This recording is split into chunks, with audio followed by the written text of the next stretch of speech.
Баршаңызға қайырлы күн. Сіздермен Ақнұр. Бүгін сіздермен десертті торттың рецептімен бөлісемін. Менімен бірге болыңыздар. Тортымызды бастамас бұрын таза ыдысымызға жұмыртқамыздың ағын салып аламыз. Белок. Менде 5 жұмыртқаның ағы мына жерде. Осы массамызға қантымызды салмас бұрын жай искусствода өзі белоктың өзін жақсылап миксерлеп аламыз. Ақ көбік пайда болған кезде қантымызды жайлап салып отырамыз.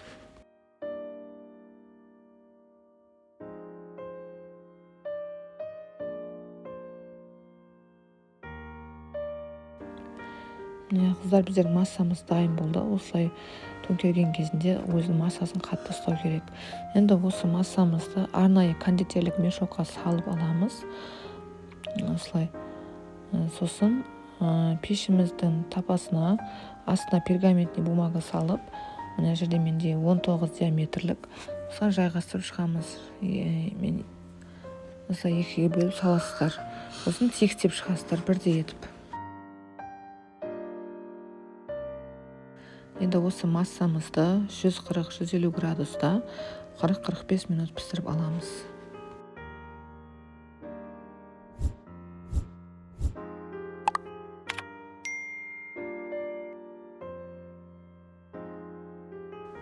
Қыздар, біздердің массамыз пісіп шықты. Енді осыған крем дайындаймыз. Енді толық мұздатып қоямыз осылай. Кремімізге келсек, менде творожный сырмен және сливки натуральный және сахарный пудра керек болады. Мен ең әуелі творожный сырымыз бен сахарный пудрамызды жақсылап миксерлеп аламыз.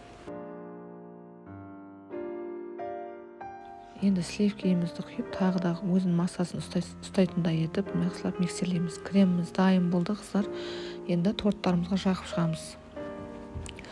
Кремімізді тоже арнайы мешокқа салып аламыз, кондитерлік. Осылай бүкіл жеріне жағып шығамыз. Менде мына жерде лепестки бар. Жаңағыда салмасына банан саламын. Әркім қандай ягода бар үйлеріңізде, соны салсаңыздар да болады.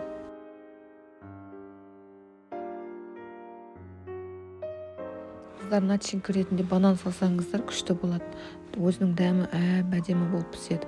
Бұны сіздер пісірсеңіздер, қайта-қайта пісіргілеріңіз келіп тұрады. Енді дәмі деген керемет болады. Тәтті.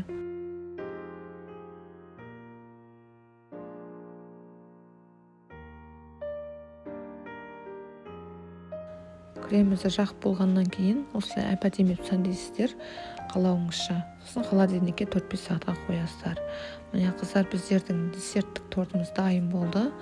Сіздер де пісіріп көріңіздер. Сіздерге ұнайды деген ойдамын. Менің каналыма тіркеліп лайк басуды ұмытпаңыздар.